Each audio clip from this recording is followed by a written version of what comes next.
Hey guys, Karan Binani from Mobi Scrub here, and after spending a lot of time with the Galaxy S9 Plus, there are some great features that I've discovered and thought I'd share those with you.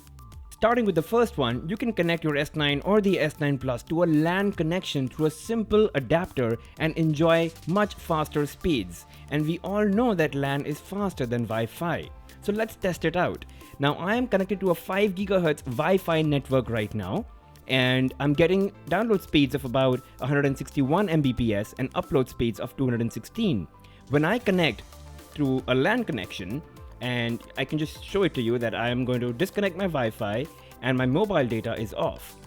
And when I hit go on the speed test app, you can see it for yourself that the speed is amazing. I get 350 as download speed and about 562 as an upload speed. All you need is a Type-C to Ethernet adapter, which you get for real cheap on Amazon, and the device automatically connects to the internet. Coming to the second one, you can visually customize how your notifications appear on the lock screen. I have a completely transparent background, and you can choose whether you want, with white background or translucent white background. Sometimes transparent might be difficult because your background might be very busy, so choose wisely. Anyway, to do that, just go into your lock screen and then into notifications, and you have this preview. You can change the transparency from low to high and set one for yourself. You can also decide whether you want to show the content on your lock screen, like it says hello. You can hide that, so your messages are not shown, it just says content hidden. And if you want full-blown notifications, or do you just want an icon that shows that you have a notification from a particular app. And before we proceed with the third one, it'll be great if you could just hit that like button and subscribe to my channel. I'm trying to reach to 100,000 subscribers and you guys can really help.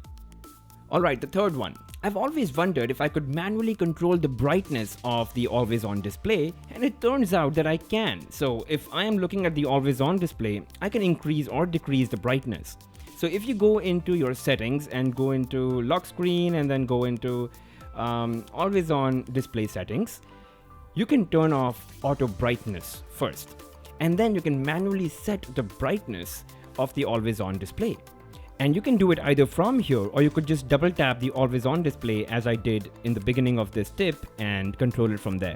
Fourth one is set up a video lock screen. I'm not sure why people are not doing it, and I know it's not a new tip really, but in the Galaxy theme store, there's so many new video wallpapers that have come. Now is the time to apply it. First, you could apply your own lock screen, video lock screen. So go into gallery. If you have a really nice slow-mo video, just hit set as wallpaper. You get a preview, and then you can just, do a confirmation by clicking set as wallpaper. But go into the Galaxy theme store and hit the search icon and search for video. And you get these really, plenty of options with some really nice video lock screens.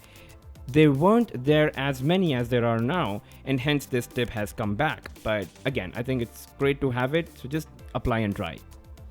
The next one is to set up your screen lock to a combination of PIN, intelligent scan, and fingerprint, so you're always covered.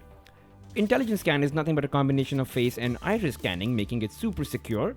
And if your hands are dirty, then intelligent scan can do the job.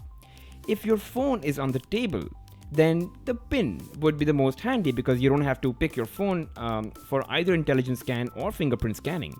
And if it's too dark, then either the PIN or the fingerprint sensor can do the unlocking. So it's just a great way to cover all scenarios, and you're not limited to one unlock mechanism.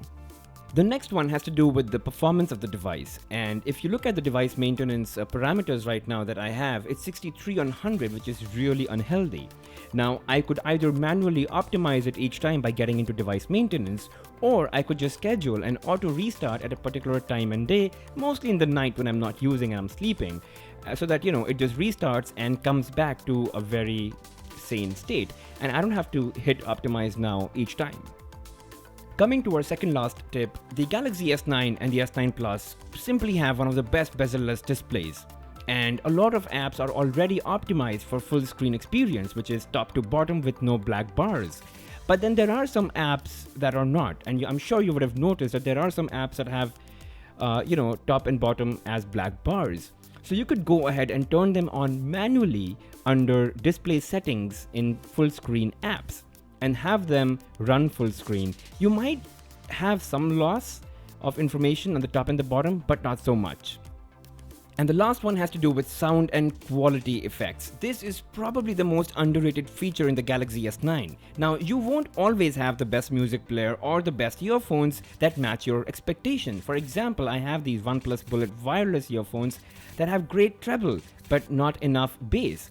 And with this feature, I'm actually able to enjoy these headphones or earphones much better by literally increasing the bass output.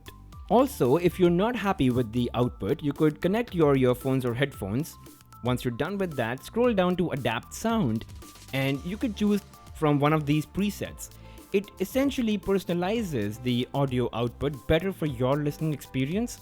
And if you're not happy from any of these 3 presets, you could go ahead and personalize the sound from scratch. So go ahead and tap on Start. It's going to make you go through a couple of steps to understand your preference, and then you could just set it up completely for yourself.